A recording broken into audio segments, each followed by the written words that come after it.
ইচ্ছে খুশি খুঁটিনাটি পেজের পক্ষ থেকে আজ আরও একটি নতুন কাজ গল্প নিয়ে চলে এলাম।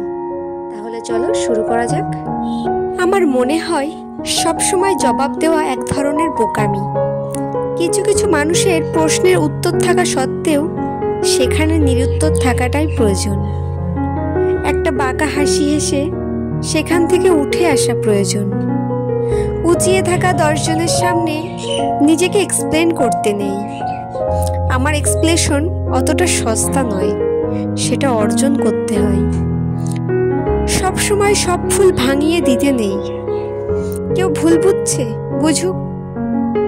সবসময় নিজেকে প্রমাণ করতে নেই, কারণ আমিও মানুষ, কারো খেয়ালি প্রশ্নপত্রের উপপাদ্য নই।